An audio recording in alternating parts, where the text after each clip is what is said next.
Alors, je suis le fondateur de Livosphère et donc en fait j'accompagne les entreprises qui veulent créer des objets connectés ou rendre leurs produits connectés. Alors aujourd'hui, le marché, où est-ce qu'il en est? Est-ce qu'il est en pleine croissance?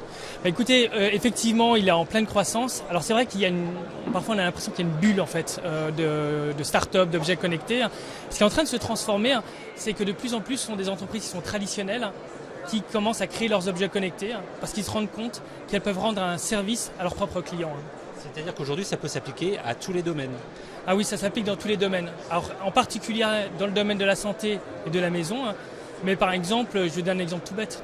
Imaginons une cafetière, vous appuyez sur un bouton, au lieu par exemple d'être en rupture de stock, de recharge, vous pouvez la recevoir 1 ou 2 jours après, juste avant qu'il vous en manque un. Est-ce que c'est pas un peu une bulle qui risque d'exploser un jour au vu de sa croissance actuelle?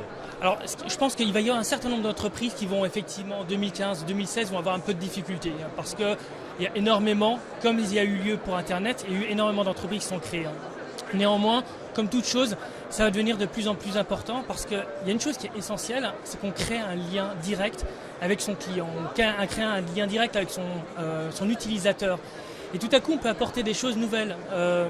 Vous donnez par exemple l'exemple d'une brosse à dents. À partir du moment où on a une brosse à dents connectée pour les enfants, on peut beaucoup plus facilement savoir si c'est bien brosser les dents, on peut l'aider par rapport à ça, qu'auparavant on ne le savait pas. Après, effectivement, il faut toujours faire attention, il faut quand même responsabiliser les enfants. Oui, c'est ça, parce qu'on a quand même aussi cette impression qu'on se coupe petit à petit de l'humain, du contact humain, pour devenir un peu plus impersonnel. C'est l'image que ça donne en fait.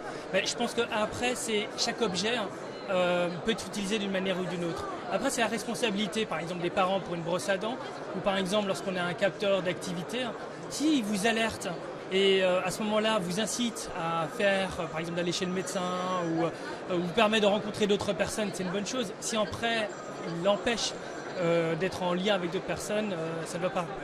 Donc, grosso modo, ce que je veux dire, c'est que les objets connectés, effectivement, ils doivent être utilisés à bon escient et utilisés de telle sorte qu'on crée le lien plutôt que l'inverse en fait. Est-ce qu'il y a de plus en plus d'objets connectés appliqués à la santé? C'est un domaine qui est en plein essor? Oui, il y en a de plus en plus. Ensuite, ce qui se passe, c'est qu'il y a 2 choses qui sont en train de se passer. La première, c'est qu'il y a de plus en plus d'objets connectés qu'on va utiliser pour soi, qui ne sont pas vraiment des objets connectés médicaux. Et puis aussi, il y a les médecins qui vont de plus en plus utiliser des objets connectés. Et les 2 mondes sont en train de se rencontrer. Après, ce qui est important aussi, c'est que c'est nos propres données. Et ce que l'on veut, ce n'est pas nécessairement les donner à tout le monde. Donc il faut faire extrêmement attention à l'utilisation de ces données. Mais ça se développe. Et je vais donner un autre point, c'est que imaginons que vous avez un rythme cardiaque qui change ou qu'un rythme qui n'est pas normal. Le fait d'être alerté qui n'est pas normal, ça peut sauver des vies.